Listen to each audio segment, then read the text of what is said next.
Hey guys, welcome, welcome. All right, so psyched for today's Soul Spotlight conversation with Cathy Heller. She's just an overall really, really authentic, kind person, and her message, what she puts out into the world, I really know and believe will resonate with all of you today. So we're just going to give a moment for her to come on. Hey, everyone who's joining.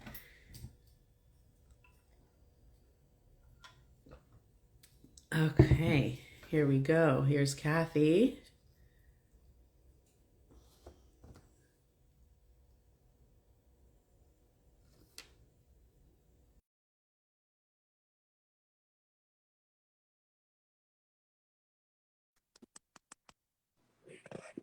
Hi. Hello, hello. Hi, Cathy. Hi, how are you? Oh I'm good. I'm good. I see your kitty cat in the background. Hi, friend. my God, she's so cute. Look, What kind of cat is that? she is a Persian calico. Oh, Say hi, Waffles. she's so yummy. Yeah, she's. Hi, Waffles. Amazing. So I'm so excited about today's conversation. I did some background research on you and listened to some of your podcasts.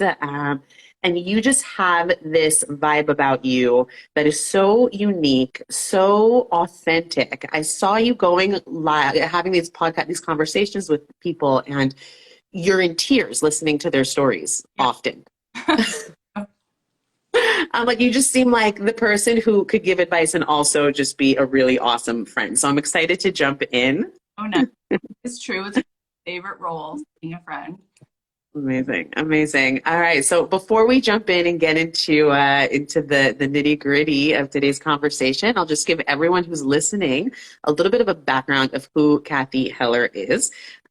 Cathy hosts the podcast "Don't Keep Your Day Job," which has 30 million downloads and features conversations with successful authors, celebrities, and leaders like actors Jenna Fisher, Matthew McConaughey, global entrepreneur Tony Robbins, spiritual leader Deepak Chopra, blogger Seth Godin, singer songwriter Jason Mraz, and more. She's a phenomenal leader, and she's sparking a movement for every soul to add their gift to the world. Wow. Amazing. Amazing. Okay. So what I'm curious to first find out about you, because what I learned is that you were 37. Was that right? 37 when you first started your podcast. Yeah, I started the podcast. I was 37, right? Right. And it seems to me that you weren't someone who was handed your success on a silver platter. You really worked for it. You really, really put in pedal to the metal, and it was hard work. So what I want to know what you were doing prior to that. What were you doing before age 37? You decided, okay, I'm going to come out with this epic podcast. Who was Cathy pre 37 years old? Yeah, I mean, I had a music career. I was a songwriter for film and TV. In fact, sometimes I show this to people. It's on my, it's like sitting beside my desk. But this is me in a Billboard magazine when I was probably 30. This is a Billboard magazine. Actually, it's a cool issue because it says Triumph of the Indie Hustle, and this is Macklemore on the bottom. And we also have a bunch of these framed. I'm not silly enough to just like throw it on the ground. My husband framed me this one, and I was in Variety and the LA Weekly, and it was very, very fun. Although it's so funny, note to self, when I was interviewed by Billboard, I asked the editor, I was like, why is this newsworthy? And he was like, if you're ever being interviewed, like you should just trust that we think this is interesting. And I'm like, good point, good point. So I was an artist for 10 years before I started a podcast. And what made me start the podcast is because so many people kept saying to me, how do you do this? Like, you're a mom, but you get to do this thing that you really like, and kind of feels like you beat the system, because I was going to the studio twice a week. And then the other 3 days I was a mom. I was going to Gymboree and music together. And when I'd go to the studio, I felt like it was Disneyland on steroids. I was so happy to just like sing and pick up a guitar and use my shakers. And I was writing songs for Pretty Little Liars and Younger and Switched at Birth and The Office and Coca-Cola commercials and Target. And I did that for 10 years. I made about $500,000 a year, which I thought was so much money as an indie artist. And as a result of that, I started saying to everyone I knew, what's your dream? What do you really want to do? It's not all or nothing. Sometimes we really believe that it's Beyonce or bust. Like it's either if you love to cook, you're going to become Rachel Ray. And if you're not going to be Rachel Ray, why bother? What's the point? But there's so many degrees between here and all the way over here. And making $500,000 is so beautiful. Like you can thrive, right? Like we lived in a really cute house. We had enough to go on vacations and I didn't feel like I had a job, right? And so how that happened is I went out to Los Angeles when I was 24 and I was like, I'm going to get a record deal. I'm going to go to the big city and put you in pictures, kid. You know, it was one of those. And I got a record deal actually at Interscope and I was signed to Ron Fair, who was adorable. And a lot of people don't know this because it's such a detail, but Ron Fair grew up in Sherman Oaks and his grandparents had a Yiddish radio station in the guest house his whole life. And when the Ivy to have dinner, when he was considering signing me, we basically talked about that for 45 minutes because I thought that was so fascinating and adorable. And once I got signed, I was sitting next to Lady Gaga at Sunset Sounds, and she was recording Paparazzi. And I was like, whoa, this is my moment. Like, I've made it. And about 6 weeks later, Jimmy Iovine was like, you are so adorable. And there's not one song on your record that's going to be on the radio. There's no single. Like, you didn't write a single, so we can't do it. And I was just like, oh no, like what do I do now, right? Like it's one thing if you haven't taken the shot to like get the basket, so you could like fool yourself into thinking like, well, if I ever got on the court, I'd make the shot. But it's another thing, like if you're standing there and you make your best effort and like there's no swoosh, right? So that's when all the inner like criticism of like old voices was like, give it up. You're never going to have a career. Just go get a real job. Just get a real job. Be a realistic, practical adult. And so I went and got jobs. Like my first job was in a casting office. I saw it on Craigslist. I worked in casting for a show called The Ghost Whisperer with Jennifer Love Hewitt. And I was like, what am I doing here? Like, I have no desire to do this job. And then I thought, well, I want to be creative. I'm going to take a floral design class. And I worked in a floral studio. And then I realized like that wasn't for me. And then I wasn't really that good at it. And then my friend said, if you just want to have a job, Cath, just make money, like go make money. And so I worked in commercial real estate for a guy who owned shopping malls. He owned $1 billion in real estate. And I worked for him and I made calls for him and was his wing woman and went on lunches with him. And I would just sit there and schmooze with people and then he would close deals. And I got a CLK Mercedes coupe and I bought a really cute couch at Anthropologie. And I was 27 and I was standing in front of the elevator going up to my office and I saw myself in the elevator doors and I said, I don't know who this girl is. Like I did not recognize myself and I quit my job. And I'm actually so excited because Beyonce's new single, Break My Soul, is all about like quitting your job and the Great Resignation. That was my real moment of like, hang on a second. Like we get so distracted from who we really want to be and we start living this program. Like I'm checking boxes, I'm being somebody, I'm in somebody training and now I'm a somebody and I can say that I can pay my rent. And it's like, but I'm miserable because I don't want to be this somebody. I want to be myself. So I quit my job.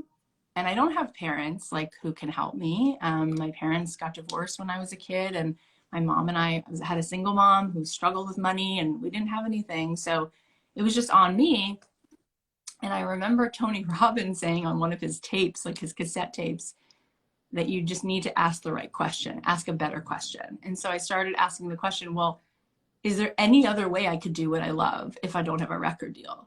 And I had never considered anything other than that. It was either the top or there was nothing else. And because I asked that question, I started to find evidence that there's answers to that question. And the first answer I saw was people like Ingrid Michaelson and the Lumineers and Regina Spektor licensing their songs to television shows. And I was like, I never considered that. But if my songs were good enough to get a record deal, maybe they would be good enough to be on television shows. But then it was like, oh, how would I get them on it? I said, ask the right question, Kath. So I remember sitting down with a legal pad and I was like, okay, what would I need? I need the songs, but I need to know what songs. So how would I find that out? I need to ask the right person. Well, who's the right person? Well, I need to do the research. Well, I need to find out who's choosing the music at NBC and Paramount. So I just decided to start cold calling people, and I was very uncomfortable.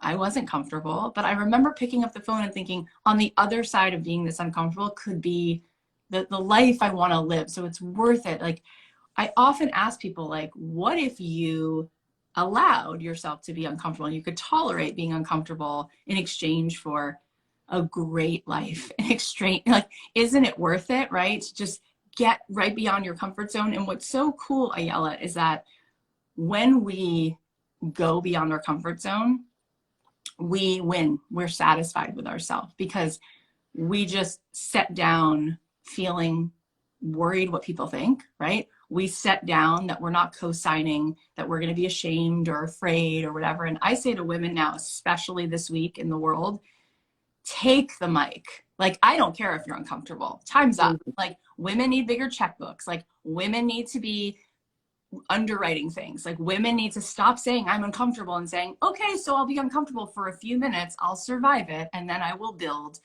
so much, right? And if you see a girl who's willing to speak their truth, go live on Instagram, build a business, start a podcast, praise her, thank her. Like, come, the way forward, I think, is radical courage and radical support for one another. But I was willing to be uncomfortable. My childhood was so uncomfortable anyway that it was like, so I'm uncomfortable. So what? And I made call after call after call. And eventually I started to make relationships with people. And I realized that everything is people. Sales is not numbers. Sales is humans. It's people. It's relationships. And instead of pitching music, I would say, what project are you working on? What story are you telling? And they would say, oh, we're doing a movie and it's about sisters. And I'd be like, cool. And I would go to the studio and write a song about sisters. And every time I would do that, I would get the spot, and they'd pay me $80,000, $15,000, depending on if it's a show, if it's a movie, if it's an ad. And I'm like, why are you always choosing my songs? Like, I'm okay, but, and they said, because you're the only artist who's not handing me what you made and saying, can you use this song? Can you use this album? You're asking me what we need, and you're writing for that. And then I realized, oh, I could teach anyone how to build a business, because that was the move. Business is radical empathy. Business is about somebody else wants or needs what you make. And so the idea isn't about selling out. The idea is using your gifts to give to this person, like, wow, I'm a potter and you like pottery that's pink? Great, coming right up. Like, Sarah Bareilles wrote all the music to Waitress. She wasn't that girl in the story. She didn't go through an abusive marriage and have a child, but she could use her talent to help tell that story. That's not selling out. That's a gift. That's amazing. And so I loved it. And so I wrote all this music, made all this money, had so much fun, never felt like I had a job. And then what wound up happening is so many artists would ask me, how are you doing this without an agent? And I said, because if you have an agent, do they wake up as enthusiastic about you and your career every day as you? No. Negative. Like, they have a list of clients. No one's going to wake up every day. And what's in your way? The agent is still going to use a phone number or an email address. Can't you be your own advocate? Can't Kris Jenner decided to be her kid's agent? She was just a person. Like, can't you advocate for yourself? So I just decided that's the name of the game. DIY, show up, have energy. And then what happened is people would ask me, to the point where I started teaching workshops in my living room. My first workshop, I do everything messy. I was a C student, so everything is like, iterate, throw it at the wall, does it stick? And these workshops started to sell out. I couldn't fit people in my living room anymore. I asked a question, where could I fit them? I was like, wait, maybe there's a space. I started looking it up. There was a theater. I rented the theater, filled it up, then rented another theater, filled it up. I was like, oh my God, I'm making 10 grand in the hour to teach people what I've been doing with no curriculum, just like sharing my heart. And then somebody said, why don't you do this online? And I was like, online? That sounds so gross. Like, anything online, I had decided that it was like bro marketing and fake and funnel. And I was like, but wait, I'm still going to be me. I'm never going to make fake webinars. I'm just going to do this. So I made my first webinar pregnant with my daughter, 5.5 years. No, she's 5.5 now. So it'll be, well, no, she's 5.5. I can't do math. It's about 5.5 years ago. I can't do math either. It's okay. 2015, yeah. So I do my first webinar, just me straight to camera, talking to songwriters about songwriting, and no slides, just this. And at the end, I said, if you want to join this, it's $1,000. And we made $147,000 in 1 hour. And I was like, that's interesting. And I didn't have to sell out. I didn't have to be salesy. I was just me. And then some people in my class started saying, this is the best class I've ever taken. And my friend, calls and says, you don't understand, because of your class, I'm going to Europe. I just got a spot of my song is in a Starbucks ad and I made $52,000. What? And then it was working. So then I did another class and I decided to learn from what I did in the first class, and I now charge $2,000. And then the class started making $1 million. And then someone in my class, this beautiful girl, Amy Loftus, she said, you should start a podcast, because everything you're teaching is really about any business somebody wants to start. So I was like, all right, I'll start a podcast. And now I had a third daughter who was really little, 3 little girls under 5. Ooh. Started the podcast. Whoa. Podcast took off. Apple featured it. There's so many incredible synchronicities. And then the podcast grew, and now it's just amazing. That's amazing. I just turned in my second book, and now I'm really teaching what I really want to teach, which is really the immaterial, right? What were the tools that actually helped me do all of that? It's energy. It's how do you attune your energy to be aligned? So when you're writing an email, what's coming through? When you're on the phone, what's coming through? When you're in the room, what's coming through? When you're there for the creative download, how are you in receiver mode for this expansive life? And so that really is the truth of the truth, because what I didn't tell you is that before I went to Los Angeles, I lived in Jerusalem for 3 years, and I studied Kabbalah and Jewish mysticism for 3 years. And before that, I was a comparative religion major in college, studying Eastern philosophy. And when I first went to LA at 24, what I didn't share is that for 2.5 years, I was at the UCLA Mindful Awareness Research Center studying pure meditation, and then got into the work of Joe Dispenza and Deepak Chopra. And there hasn't been a year of my life since I'm 20 where I haven't spent multiple weeks a year doing silent meditation retreats or a weekend long, tuning my reception. So there is no way to take that away, because it's inextricably linked. And so we, as Wayne Dyer says, as Gabby Bernstein says, as everybody says, we don't get what we want. It doesn't work that way. We get what we are.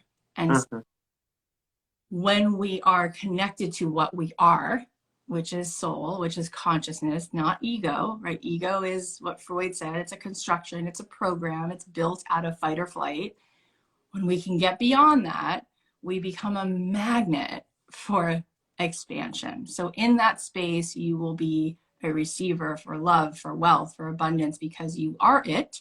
So you will be a match for it, because life is like a tuning fork, and you hit a certain note and that's what comes back. That is the law of the way things work on a scientific level. So that's now a lot of the meat of what I teach. And a lot of my students are on this chat right now. And it's so fun that we live in a time where people are available to have those conversations. And Ram Dass is a thing, and Dispenza is a thing. And everyone wants to understand why Dan Buettner discovered these blue zones and why do people live the longest there. And it turns out, yes, they eat a mostly plant-based diet, but they meditate every day, which lowers cortisol. Cortisol is responsible for inflammation. Inflammation causes disease. Bullseye, right? So if your diet creates less inflammation, and more than that, your mind signals your genes in a way that instead of giving you cortisol, gives you dopamine, serotonin, and oxytocin, you will have less matter. You'll be more mind than matter. You'll have less inflammation. There'll be less of you in the physical and more of you in a vibrational sense. You'll be more in the magnet. You'll live longer. Your cells will be healthier. And it's all real. It's as real as it could be. And we now know that. So that is pretty much the whole story. Wow. Wow. Wow. I love that. That's so I understand. So from what I'm gauging is you're really tapped into what it means to manifest one's reality, right? Which is what I teach is manifestation. Now, how does how would you tell our listeners the impact of thoughts and speech when it comes to manifesting one's reality? Because when I was for a minute in the corporate world, a lot of my girlfriends who have really sexy, fancy, high end jobs in New York City, they'd always say, Ayelet, you're so, when I left the corporate world, they'd say, you're so brave.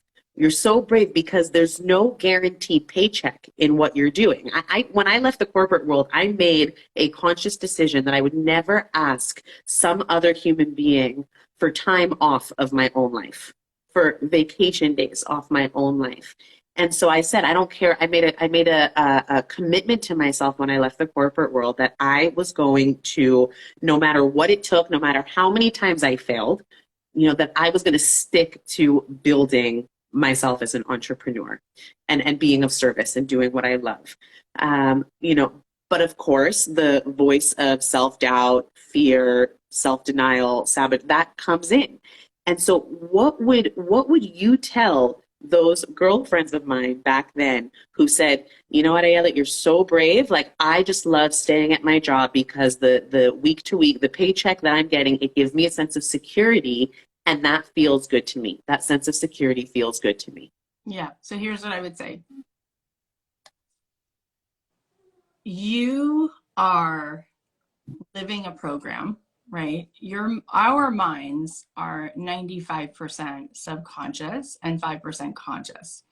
And what's really cool is that when I was at UCLA, we actually saw with our own eyes that the more you meditate, it's kind of like doing like curls for your actual muscles. The prefrontal cortex, it gets thicker. Okay. What does that mean? It means that you're able to reclaim your attention. You're able to be more in the 5% of you that's conscious than the unconscious. Your unconscious, the subconscious 94, 95% was programmed not by you, but by your parents, by your environment, by things that happened. And it was programmed before the age of 12. And then it's sort of like those are the days of wet cement, like you can put your dog's paws in the cement and it gets stuck in there.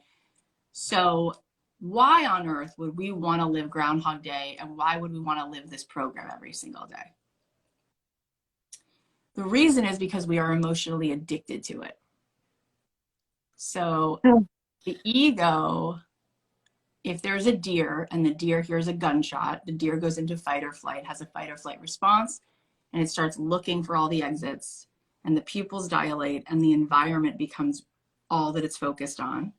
And it can't digest food at that point, right? It can't create, it can't repair. It just goes into being very vigilant, hyper vigilant about its safety, and all the blood rushes to its extremities.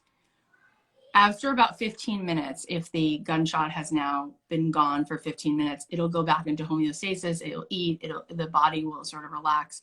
Humans, we're living in fight or flight pretty much all day because that subconscious program is constantly telling us that there is evidence that there's threat for us, for how we feel, for our safety, for all of that. So when your friend says, I don't want to leave because it doesn't feel safe, it doesn't feel secure, that's not coming from her in her alignment, that's coming from her in a program. And what I mean is, Steve Jobs, let's say, for instance, he left school. He was a Zen monk for years, meditating all the time. And one day he took a calligraphy class and he was mesmerized by looking at different textures and different letterings.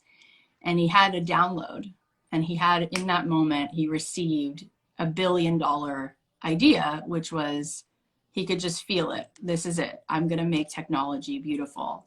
And he did. So every divine download that will then lead to Walt Disney creating Disney World, or Steve Jobs creating Apple, or Fred Astaire coming up with a whole intricate sequence, right? We have to be available to receive that. When we're in fight or flight, we are not able to receive. You receive those kinds of beautiful, intuitive, like knowings and expansive ideas when we are in joy, when we were in flow state, right? So she's not, that girl saying that to you in that moment, she's disconnected from being in this full sense of this field, right? We are so married to the idea that we are somebody, right? And this somebody has a story. When you meditate, you get really clear that what you are is this awareness. You're this awareness that's having a drone view look at you having whatever experience you're having. That's really you, right? When Freud said we have an ego and a higher consciousness, like we are that higher consciousness. So that higher consciousness is this beautiful awareness that's in a sea of all potential and all possibility. When we keep rehearsing this fight or flight based on this ego, this story, then we only see a certain amount of options. When we go back to this place where there is a field of potential and we are in awareness in a field of potential, then we can change like that where we're at. And what happens is how we think affects how we feel. And so if you think a thought that makes you feel worried or scared, it's not contained in your head. Every thought is going to be felt by your cells. So when you think something that makes you feel nervous or sad or scared, there's going to be a pharmacy inside of you that all of a sudden you get a drip of cortisol. What happens to the cell is it develops a receptor to cortisol, just like it develops receptors for nicotine or sugar or anything else. At that point, you're not really up against your mind, you're up against your body, because your body is really, really craving the sugar, the cortisol, the nicotine. So when people are in the program and every day they're sucking in like an exhaust pipe, cortisol all day long, every day, because they're signaling these thoughts, which is signaling this pharmaceutical cocktail of all this stress related stuff, there's no way that they would be able to access what really is available, what's really aligned, because their body is going to want that hit of that emotional addiction. So what we start to do is we break that emotional addiction and we start to go, wait, what else is available? How else could I possibly feel into what's here? How much space am I actually in? How far and how abundant is this universe? Deepak Chopra said to me, every acorn is the promise of 1,000 forests. The world is abundant. The way that the solar system works, you know, I was saying to my husband the other day that the earth, right, and the sun have a dance. And so we think a day is 24 hours. I said to him, how long do you think a day is on Jupiter? Does anyone know, by the way? How long the day is on Jupiter? I'm No. sure, and somebody tell me if you know. How long is a day on Jupiter? Let's see what you guys got. What do you guys have? So the answer is a day on Jupiter is about 9 hours and 58 minutes. Okay. How long? Not say that again. How long? 9 hours and about 58 minutes. Now, if you go beyond the solar system that we're in, how long does it take for an hour to pass? I never thought about these questions. I don't know. Who knows? How long does it take for an hour to pass if we go beyond the solar system that we're living in? We go into space. You want to take a guess? So an hour in space is 26 seconds. All right. So what we just realized in actual concrete terms, we're talking hard science, we're not talking woo, we're talking the way the universe is that if you keep moving away from Earth, you just go into the expansiveness of the actual universe, which I know we can't see it every day, but it exists. Like, it's more real than what's on TV, right? It's real. The more you go into space, there is no time. So there is a place in the universe when you go up in a rocket ship that time starts speeding up, okay? And then there's a point at which it's gone. And all that exists is now. So if you go all the way out to God, to the creator of this universe, to source, to energy, to whatever is like, woof, like holding all of this, like that spot, okay? All that exists, past, present, and future, is happening right now. So people think that in order, and I don't love I don't love the word manifest for a bunch of like reasons, but I love why people like think about that word, although I just have some like nuances of how I think about it that are just probably different. So I tend not to. Yeah, I'd like to hear that too. Um, but the point is that let's say you wanted to manifest something, people think that you need to move your body through time. So it takes like 10 more weeks or 10 more years. They think that they need to move their body through space, right? Like there's another space in the universe where that would happen for them if they were in this place. When really, I've been sitting in ballrooms with Joe Dispenza with my eyes closed, and I've had the most transcendental experience. It wasn't the ballroom, it wasn't the hotel, right? Mhm. Space. So really, space and time are an illusion. Who said that? Einstein, right? So if we want to manifest something, we don't need to wait a year or 10 weeks because there's only now. So in order to allow it in, we just have to be tuned to, right, the frequency that that thing is on. It's kind of like I say, if there was a radio next to me, not 10 weeks from now, but right now, depending on where I tune the dial, I will receive different music. I will hear different information. I will hear different sound. And so where we are tuned to in this moment right here, which is all that exists, is what we will receive. The world is vibrational because atoms are 99% vibration and less than 1% particle. And even that particle spins so fast that they're not even sure it's really matter. Most atoms are actually, now they say, there's nothing there. It's just energy. So we know that we live in a vibrational world, but people really focus on time and space because the ego is really caught up in that. So the reason I don't use the word manifestation is because Kabbalah, right, the word lekabel means to receive. So to me, you don't have to do anything. There's no law of attraction. It's not over there coming over here. It's the law of reception. Yeah. Mm-hmm. Which is a feminine energy. Learning how to receive has its feminine aspects to it.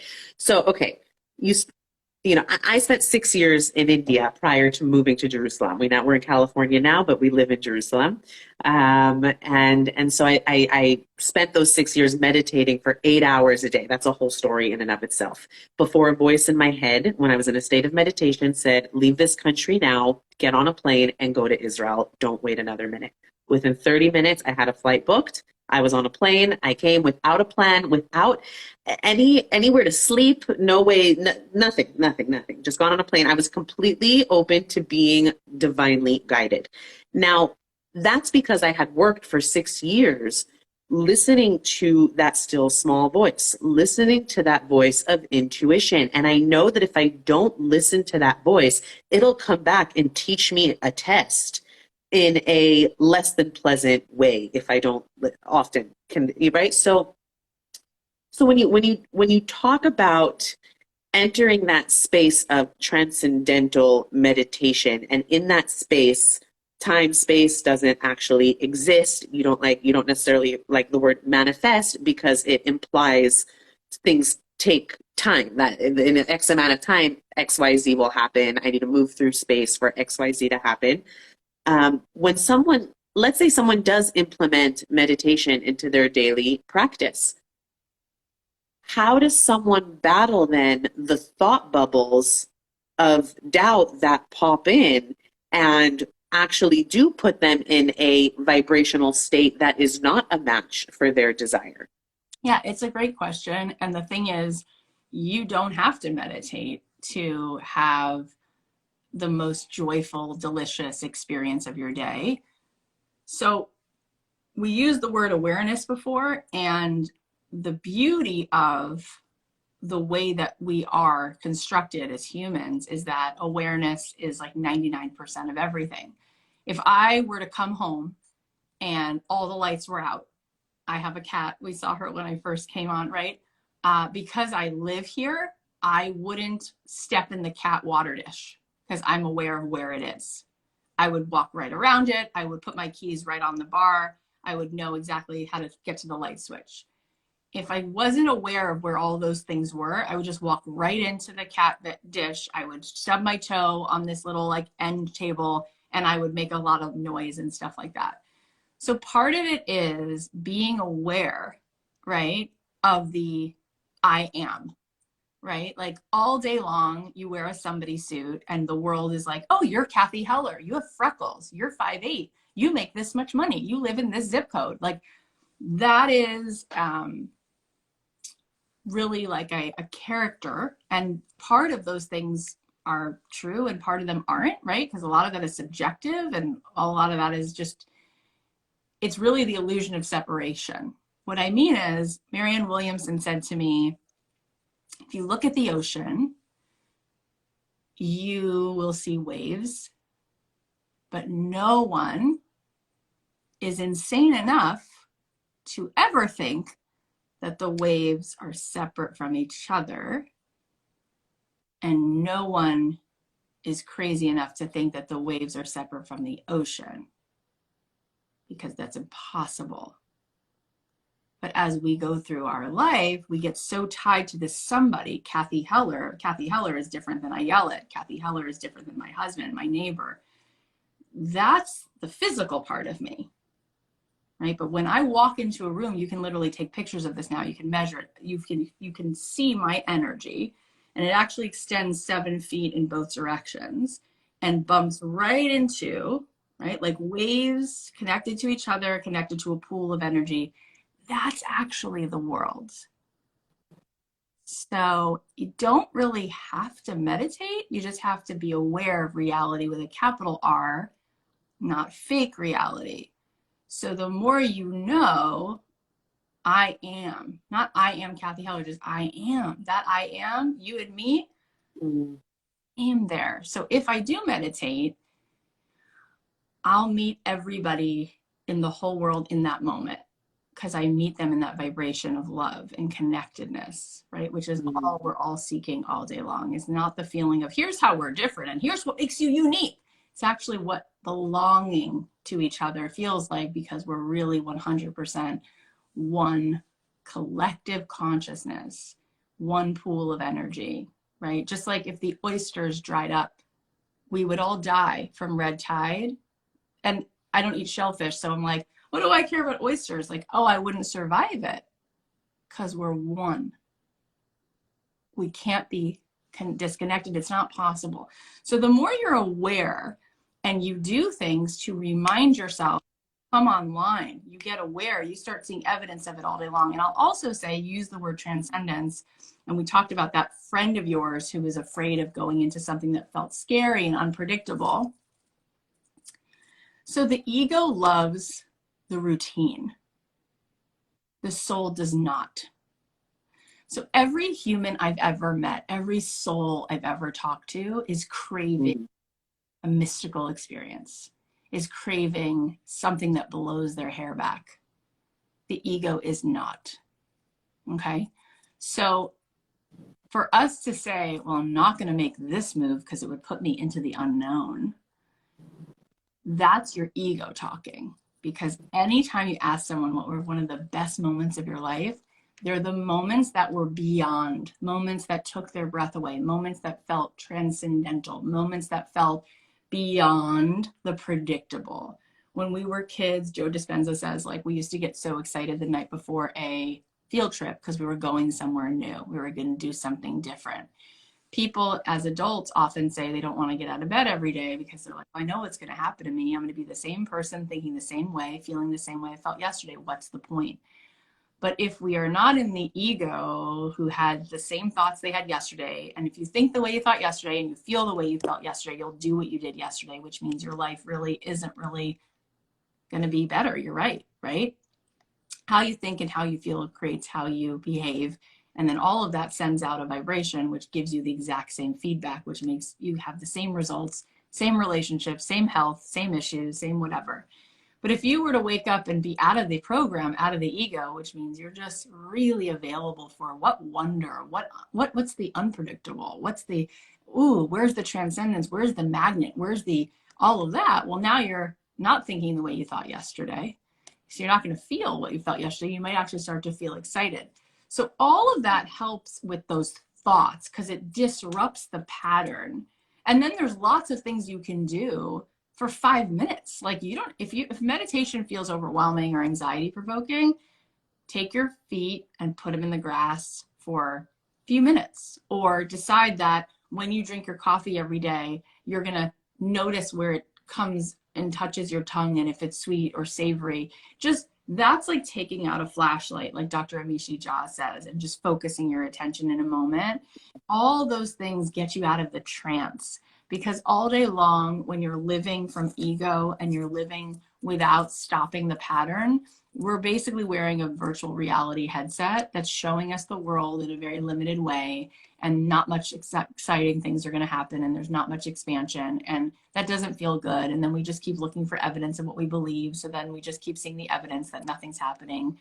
But when we take that VR headset off and we just go to the I am, well, now I'm just an I am in a sea of potential. So gosh, I can tune into anything, right? Oh, wow, wow. I feel like listening to you, you're like one of the most grounded spiritual people I've met. Like you've got both feet in both worlds, and that is so freaking awesome. That's awesome.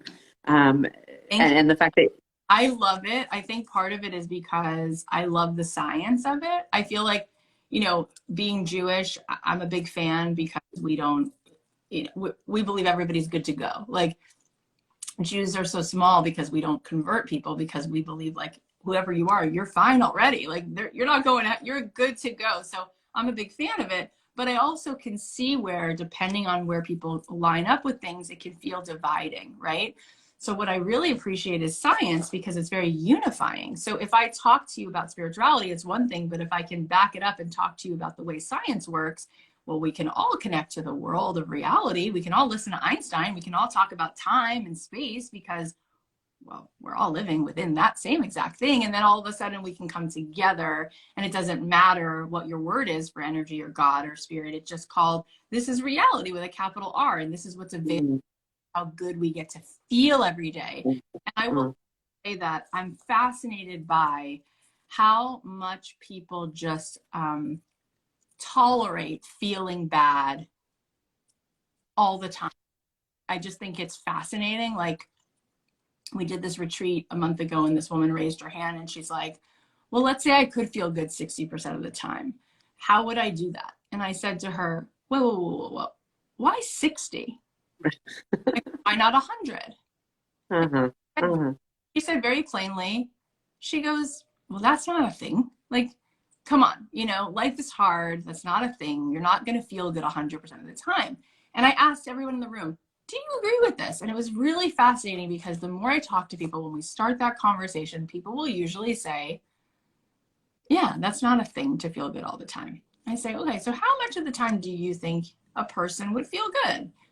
Like, really, truly, realistically. And they'll say, I don't know, like maybe 70% of the time would be amazing. And I'm like, okay, so 30% of every day feeling like shit is just like, that seems normal. That seems doable and realistic and like a high bar. And then I say, well, what if that was your physical health? What do you think about that? Like, do you think that 30% of the day you should feel physically really bad, like pretty nauseous, not all day, just 30%, or just 30% of every day you feel like your back is killing you, or 30%? No, because if that happened for 4 days in a row, you would tell your friend, you would tell your spouse, you would call a doctor, you'd go to 15 doctors and say, I feel horrible 30% of the day. I feel nauseated. Why? Because we have a belief that we should feel physically good all the time. And when something starts to feel like a rash or an itch or a pain, it alarms us. In our emotional health, we actually are used to feeling good maybe 30% of the day and feeling bad 70% of the day. We don't get alarmed. We're like, no, this is how it's supposed to be. But have we ever looked in nature and said, see that eagle? He only feels good like 60% of the day, but good for him. He got to 60. Like, is there a redwood tree that's like, most of the day it's not getting enough food. It gets just enough water, and then it kind of like has brown parts of it dying off. No, like everything in nature was designed to feel good all day, every day, all the time. Right. So why don't people? Because we are out of alignment. We are emotionally addicted to feeling bad. We are totally wired into these egos. These egos have a lot of impressing to do. They've got a lot of time and space to cover. They bounce up against other egos. There's a lot of scarcity in ego land. You need a lot more because this other person has, and now if you have, they have less, but you have more. You got to hold on to it. It's like it's a whole thing. It's a whole thing. Now, can we say though that it doesn't mean that challenges won't arise, right? Meaning crap is going to happen, things are going to happen, but it's really just how we respond to those things, right? Like the redwood tree example you gave. It doesn't mean that that redwood tree is not going to experience a storm or strong winds, but it's programmed to feel good all of the time. So eh, are you of the mindset that we can prevent challenges from happening, or are you of the mindset that let's learn how to approach these challenges differently? Well, I don't really see it that way, that we're just supposed to assume that there's going to be challenges. I think that's one of those, like, people beat that drum all the time. Mm-hmm, mm-hmm, mm-hmm. So let's talk about it, right? So when God created the world, let's just use this as an example. If this is a blueprint that works for you, but you could use anything, okay? So you read in Hebrew, you'd say the word Bereshit, right, for the first book, but people also call that same book Genesis, right? Mm-hmm. There was evening, there was morning, there was light, there was dark, right? So half of the day, 24-hour day that we experience here on Earth is lit up and half of it's dark. But that contrast is beautiful. And the only reason we experience light is because half the day is darkness. Then we actually know that that's light. If I took a candle and I lit it in the noonday sun, I don't see it. Right? There's no beauty to candles or lanterns if it's bright all day long. So I'm not sure that it's challenges. I think that there is contrast in the world that's beautiful because it gives us what to see. Mm, mm, And mm, also think that, again, if we are really tied to an ego that is limited by a physical body, then there's a lot of problems and challenges. right, Okay, so when right. somebody dies in an ER, okay, and they want to bring the person back, it's only like a small percent of the time that it works. But if it works, they use these like 2 electrical pads. They put it on a person's chest, right? Everyone's seen this in a movie. Hopefully you haven't experienced it in real life, but it's a thing where we've seen the image and they go clear, click, click, like this, right? So what is that? That is an electrical charge to try to bring our electrical current back online. So that's not physical, that's electricity, because we are electricity. If somebody had a heart transplant, would they still be the same person? Yes, right? The physical doesn't make the move. It's the electrical moving through the vessel. Mm, So this 3-dimensional one visual perception is just a tiny part of it. But mm, we're very wired into it. So we're like, oh, look what just happened. But all of those problems usually lead back to you are believing some level of scarcity, which is an illusion of ego. And you're not hooked into the pool of this infinite, abundant, awesome current called consciousness, which is, was, and always will be. In that place, it's really hard to find challenges. So mm. it But doesn't, I still, I was just going to say, it doesn't mean that as a person, you won't feel all the colors, right? Like love, when you love someone and they're no longer here in the physical, you will experience grief, which is love, right? It's the love you have for this person. So we, though, as people, what we've found through researching people who feel all kinds of feelings, right, from love to sadness to pain, we can stay aligned with all of those feelings, right? There's a beauty to that. The ridges, that's part of the human experience. The deeper we can allow ourselves to feel the sadness in a moment of the contrast of something, that's the deeper that we can have joy in a moment, right? And all of that is part of this having both the three-dimensional physical human experience and the soul experience. But there's beauty there. The parts that we really can't feel aligned with are things like shame and the narrative when we make up a story about something that's not true. It's hard to be with it, it's fake, right? So like Byron Katie, like, is that really true? Do you know for sure it's true? Or are you suffering and thinking you're having a challenge because you're looking for the evidence that this BS, this belief system, is real and it's not? Right. There's a lot of that sort of rewiring that I think could probably eliminate 99% of what we perceive as challenges. Right. I hear that. And part of my spiritual work over the last few months, especially I had two babies under 2 years old, and my younger one is now 8 months old, and kids come with their stuff. So part of my spiritual work has been about approaching life from an inner space of equanimity. It's like I can drop my favorite mug and it'll shatter to pieces, and I can either choose in that magical moment. There's like a split second moment where I have a choice, and that choice is to either react or not react. The mug broke because the mug broke. Like you said, stories, the narrative. It doesn't have to be anything bigger than the mug broke. And that's what it is. And so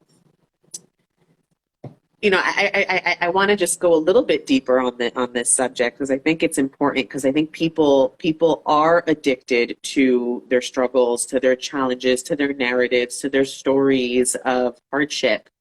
And so for example, we just on Sunday we landed in California. My in-laws are here. We traveled from Jerusalem.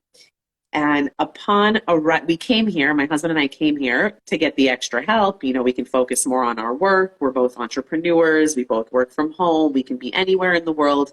And so having Nana and Pop around, or Booby and Saba, it helps. Upon arriving, we landed, and my father-in-law calls us as he's on the way to the airport to pick us up. He said, my mother-in-law was admitted to the hospital. She has sepsis, which if you don't catch it within like 12 hours, it could be, very dangerous. That just threw all of our plans for a whirlwind, because we came with one purpose, and now we're needing to, in a sense, like take care of her, plus the kids, plus the home, but so stuff like that, like we can control what we can control, but something like that, it's an uncontrollable. What would you say in an example like that, when stuff does happen, right? Because you said, like, I don't like the narrative that, like, the expectation that challenges are a given. But when stuff like that does come up, or when both my kids wake up 4 times in the middle of the night, they don't want to sleep, right? How to build a business, which is what you're doing, what I'm doing, how to build your passion and still be present to the stuff that takes you away from building your passion. Well, it's interesting because you used the word like, control, like there was something we couldn't control, but like, the idea is that oftentimes, right, people look at it like, these are the facts, these are the circumstances.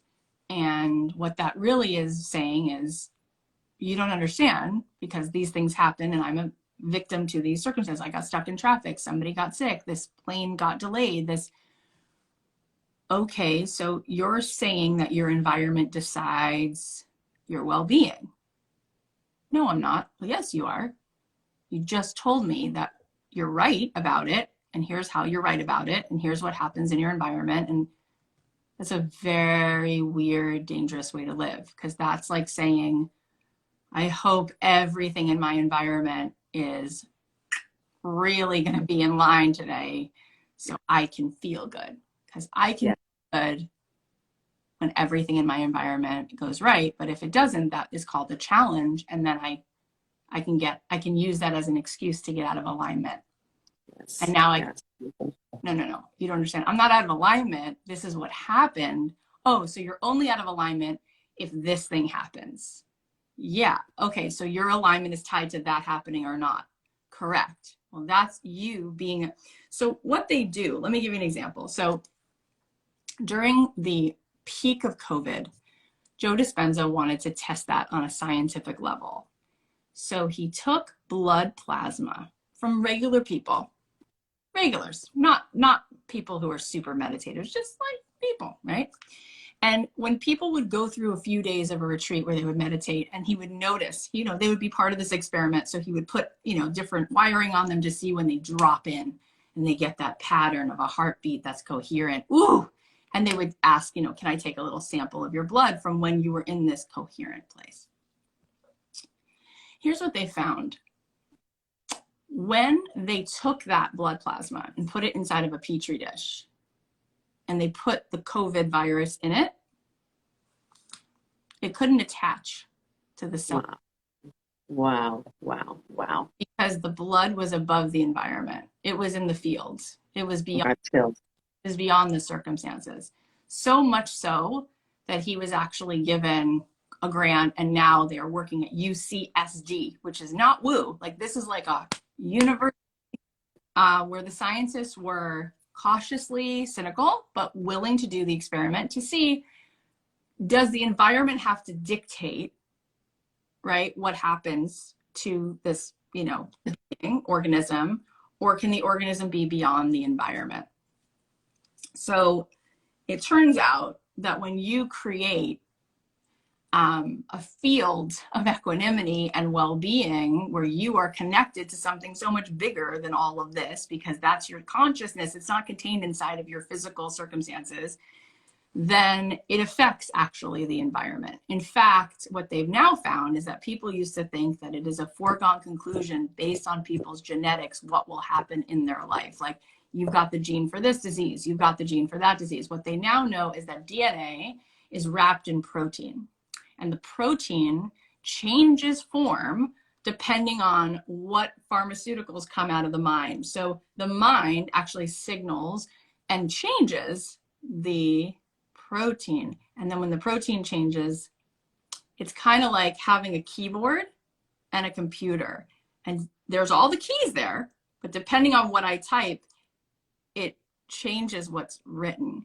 So if you sort of are the keyboard up here and you're signaling different things in different ways, you don't necessarily have to activate just because those genes are there. That doesn't, now they know that's not a foregone conclusion based upon. So there's a lot of evidence of that, right? There's people who were, let's say, were adopted, and their parents biologically and their grandparents all had heart disease or cancer. And then they get put into a different environment. They eat differently, they live differently, they think differently. Then they don't have those same issues. And they realize, oh, because it wasn't a default. It's not a code, it's how you signal it. It's how you play with it. So again, I feel like we're so wired into physicality, to three-dimensional reality, as opposed to the five-dimensional reality, that we're just like, okay, well, here's what happened. Of course, that threw me out of alignment. My plans got changed. My this got changed. It's like, well, I think it's really just like, we don't want to admit it, but there's a part of us that's like, oh, thank God I could feel bad. I just needed to feel bad for a second. Ooh. And here's why, right? Brene, why? Why? Did a lot of research on this. And she found that when people feel joy, their knees buckle.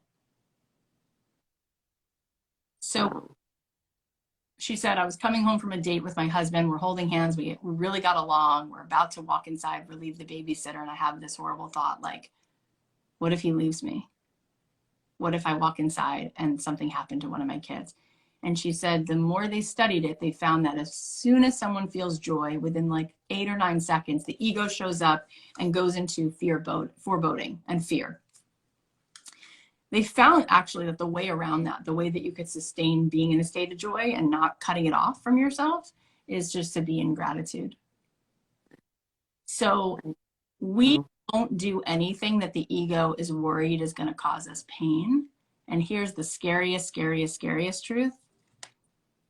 The biggest challenge we have is that feeling joy is uncomfortable.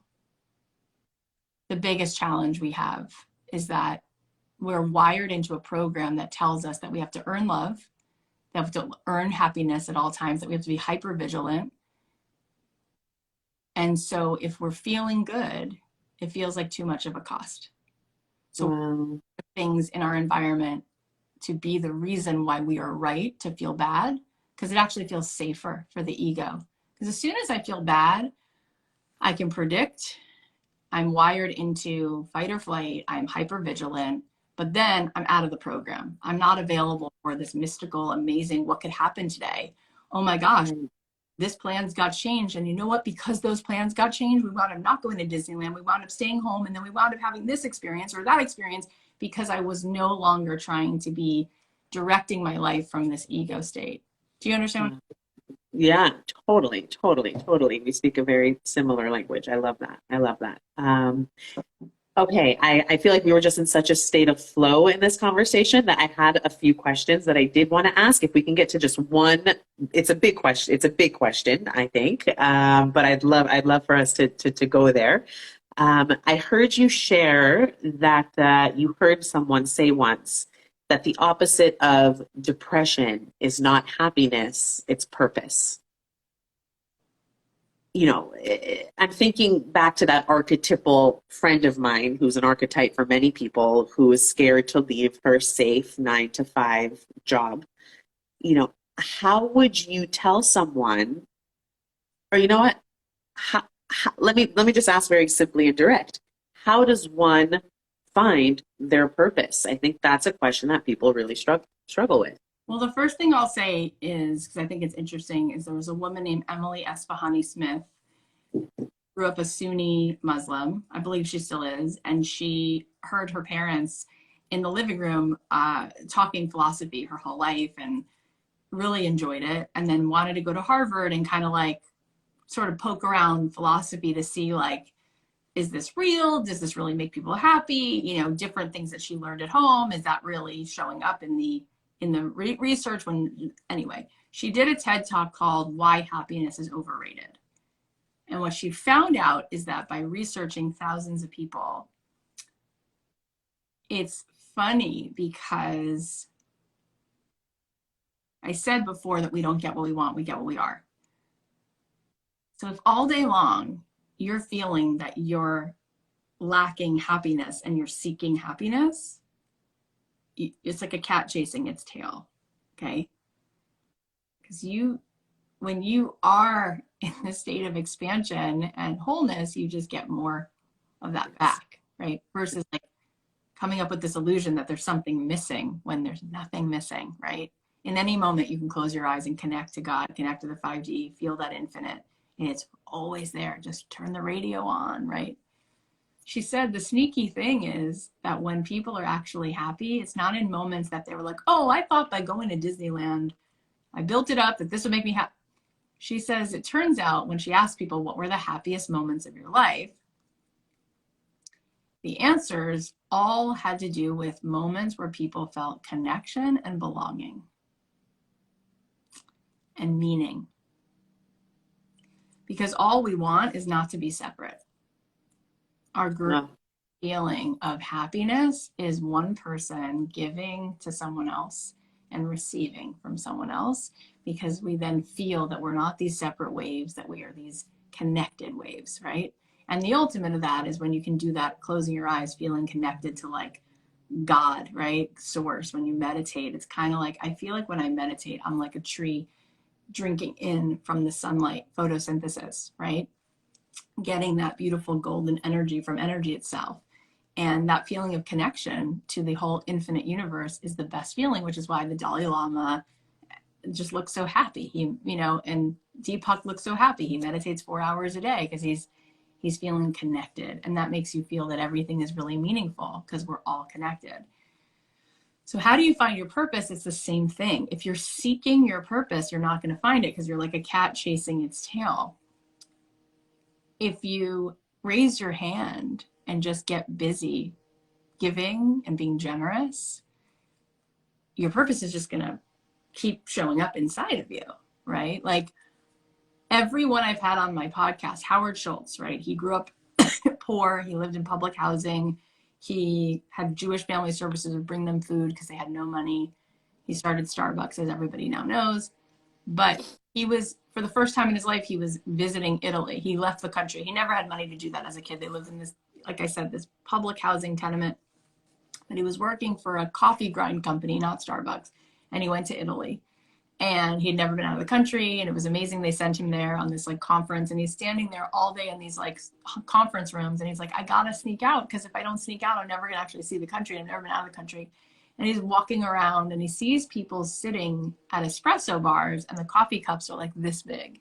And he notices nobody has coffee left, and they're just lingering on these little streets, and they're just talking to each other, connecting with each other, connecting with each other. And he came home and said to his wife, Sherry, he's like, that's what I want to do. I want to create a place where people don't come for the bacon and the eggs and the food. They just come to talk to each other. They just linger over a little cup of coffee because it's not about the coffee. And he set out and build it. And he started with a kiosk and then built one store. And then there were 35,000 stores and on, right? He didn't say, I'm looking for my purpose, right? When I told you earlier that Steve Jobs took a calligraphy class, he didn't say like, I have to wait because I have a problem called I can't find my purpose. So what you do is you just raise your hand and you start being available. And you're like, oh, you know what feels so good to give right now? I love children's literature, Anna Green Gables. I want to create an evening where we all get together and we read it. Ooh, you know what would feel so good to give right now? I love making banana bread. So I'm going to make one for my family and one for my neighbor. I'm just going to drop it off. And you know what happens when you start being generous? You know what happens when you start raising your hand? You know what happens when you just start giving away your gifts, giving away all the things that feel exciting and expansive?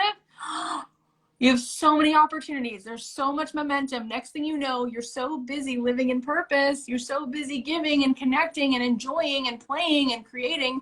Because the deal is, I say to people, if you want to start a business, which I believe everybody should, because it's such an incredible way, rather than being a slave to somebody else. I mean, slave is a strong word. I really didn't mean that. I mean, like being tethered to, God forbid. Slavery is absolutely horrific. It's nothing like that. But you know what I'm saying? Like, you don't want to work for somebody else. But the point, how do you do that? I say, you're focusing on the wrong thing, right? Like, you can't escape you.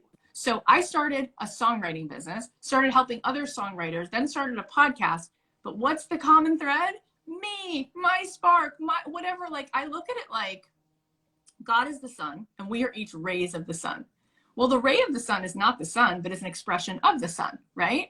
And if you took the rays of light and put it through a prism, it comes out in all different colors, right? This shade of light comes out teal, and this one's green, and this one's indigo, right? Each one of us is a unique expression of this infinite light. Each one of us is a different color. It's slightly different. It's not exactly the same, right? Like, you could have a sibling who grew up in the same house with pretty much the same circumstances. You're very different. You have a different thing to give, a different way you see the world. Your perspective is different. I say this, that like when I'm playing the song We Are the World for my kids, I have this gift, right, which is a fun party trick where I can listen to the song and without seeing their faces, I say Huey Lewis, Billy Joel, Cyndi Lauper, like I know it by their voice, right? And when you do that, you realize, okay, so these are generally people who grew up in the same time and in the same, you know, a lot of them grew up in America around the same time. They're so incredibly different in terms of the way their vibration hits. Stevie Wonder is nowhere near the same frequency, the same vibration as when you hear Ray Charles on that recording, right?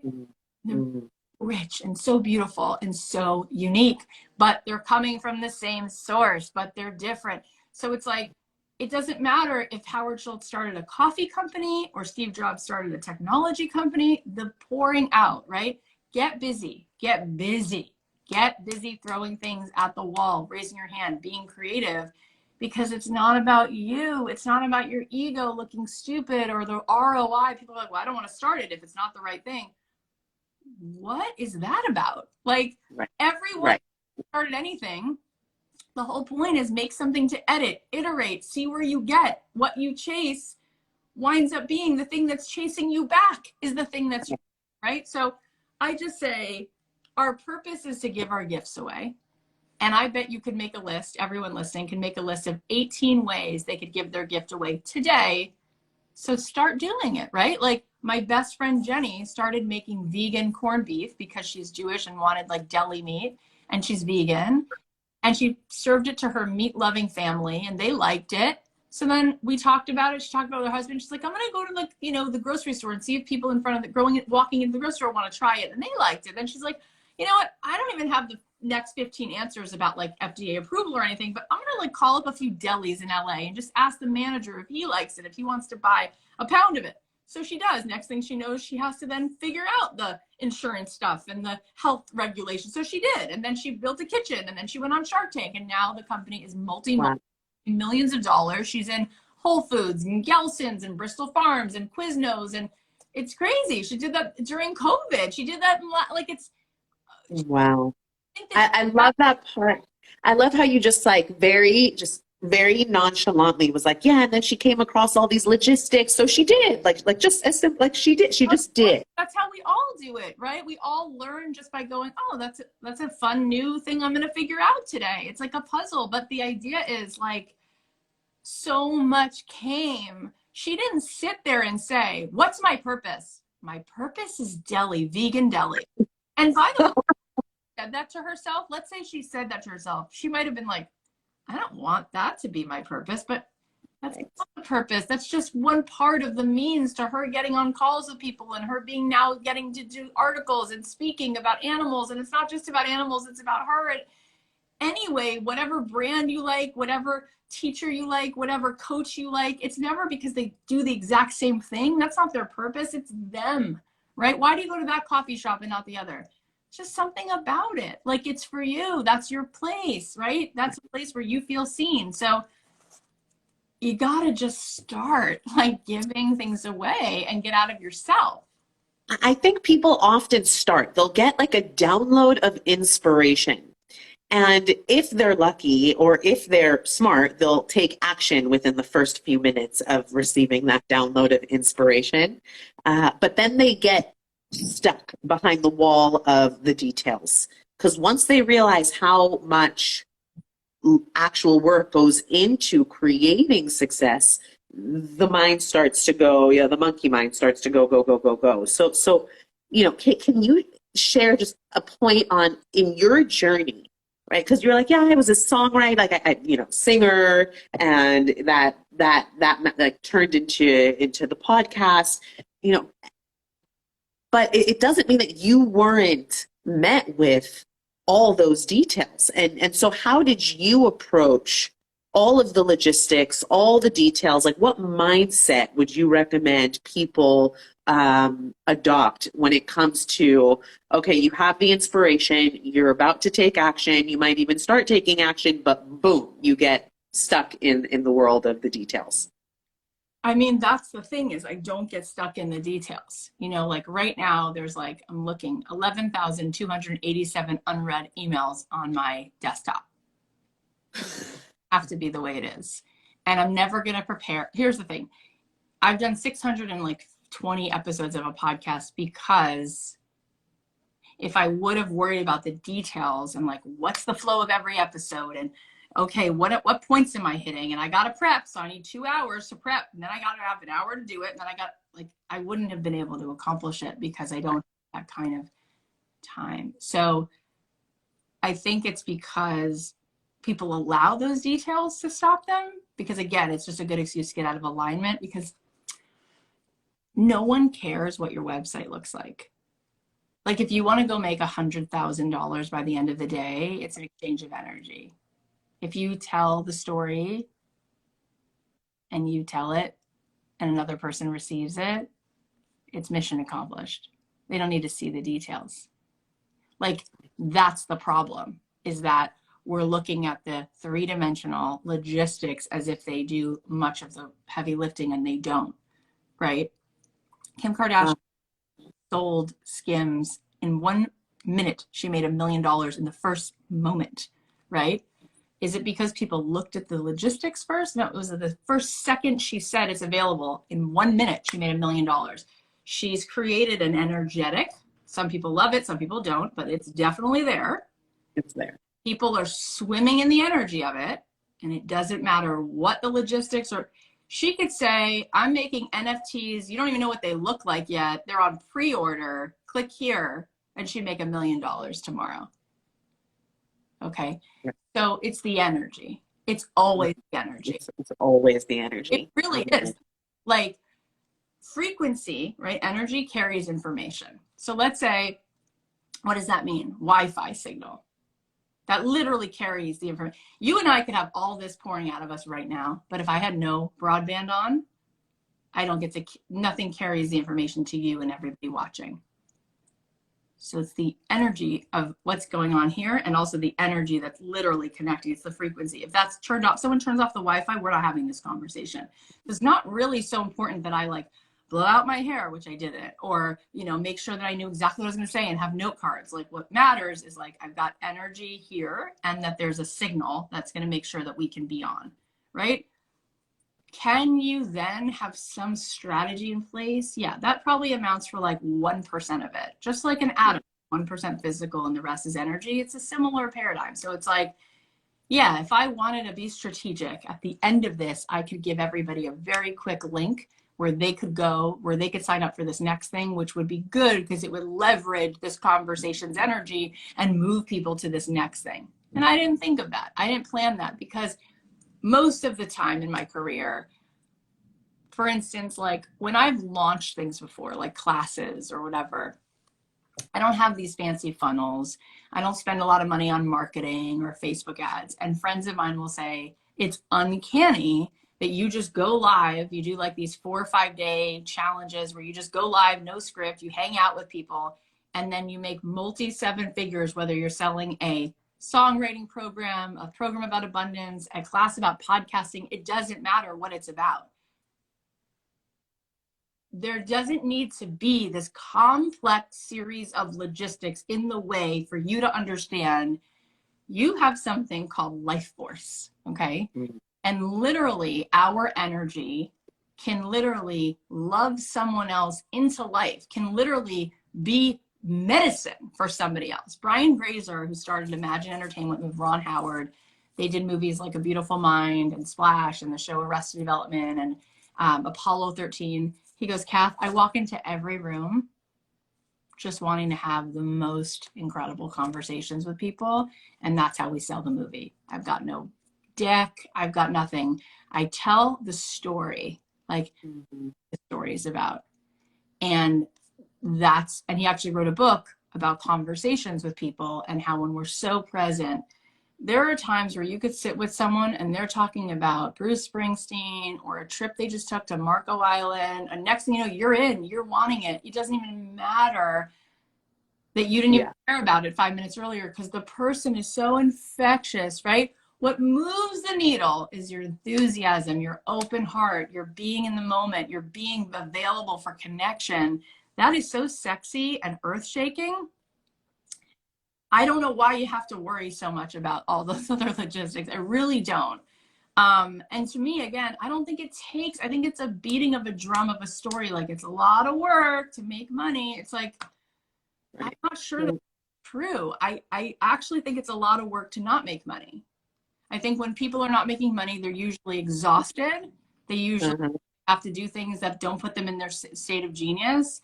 They're sort of like feeling like a cog in a wheel. That's hard. I think that's a lot of work. But if you really know that all that's around us, right? We didn't create the market. It just exists all around us. All around us is literally like Wi-Fi is all around us. The market is all around you with trillions of dollars. And the word currency comes from the word current, which means to move. I love that.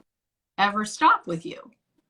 People are like, well, I'm afraid to have so much money. It's like, you don't have it. I'm sorry, you know you don't have it, right? Because when you bring it into your ecosystem, it's being used in the world. If you have money sitting in a bank account right now, It's being used by the bank to underwrite loans and help other people to build up this country, right? You didn't know that? That's how it works. If you take money and you beautify your house, you just improve the value of the house next to you.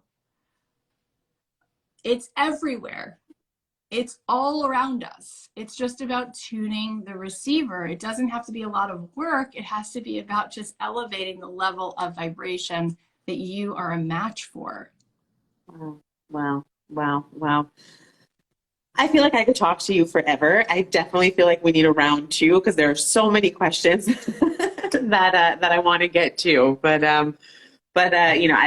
it's so refreshing to see someone like you who is clearly vibrating on a frequency of authenticity and joy and passion and service and contribution. And it is so clear to me that it's not just words coming out of your mouth. You live it, you embody it. And I'm happy. I'm happy to know you.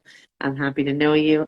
Generous and loving, and I really enjoyed the conversation, and I want you to send it to me so that we can share it as well. And I will say, since I said before, and I was like, I should say this then, we do this program called Made for Millions, which is 16 sessions, and it's right now. Last night I decided to put it on a flash sale. It is 16 sessions with Martha Beck, Morgan Harper Nichols, Jerisha Hawk, Candace Nelson, Britt Morin, Jenna Kutcher. It is amazing. And it's on a flash sale right now for $497. These 16 sessions are each about 2 hours long. And then there's also, you get 3 months of my membership, which is called Lit Up, which we do on Fridays, the first Friday of the month. It comes with that. And our next one is tomorrow, our next Lit Up session. So if you guys got in on the Made for Millions whole bundle, you get the 3 months of Lit Up. And you can do that by going to cathyheller.com/millions, which I do think will change everything because you'll be around this environment. And so I felt like, yeah, I should tell you guys about that. But you're right. Conversation. I'm so glad you're always having it. I'm so glad you continue to have it. This is where we need to go as a society, as a world, is we need to move out of ego into that place of that one consciousness, because that really is real. Mm-hmm. And we need to be taking with us on the journey the things that we really need for our soul to be most aligned, right? That really light us up. And so I feel so clear that women especially, like, I don't care what your ego has been programmed to think, that you should be pleasing, that you should be small, that you should, I think playing small is canceled now. It's canceled. And Mm-hmm. Mm-hmm. leaving the fake news in your ears, and raise your hand and be in a state of leadership. And you don't need to be perfect to be a leader. You just need to be your beautiful, come with me self. And that place, everyone listening to this right now was willing to start sharing our gifts and feeling better, and letting go of the program, we would 100% affect the world. We already are. It's time for the feminine energy to sort of be the ruling power, right? So Amen to that. Yeah. Yeah. Wow. Someone in the comments just said lit up is life changing. So for sure, for sure, for sure, everyone go on over to cathyheller.com, you said? cathyheller.com/millions, and that will get you the bundle plus 3 months of Lit Up, which is, it's just so good. It's such good stuff. And Ayelet, I'm so glad that you reached out. I get asked to do these things all the time, and because I have 3 kids who are, waiting for me now in summer and all this stuff, I usually can't do or decide not to do a lot of things, but I wanted to connect with you, and we definitely have more to talk about offline. And thank you for being so gracious and opening up this platform.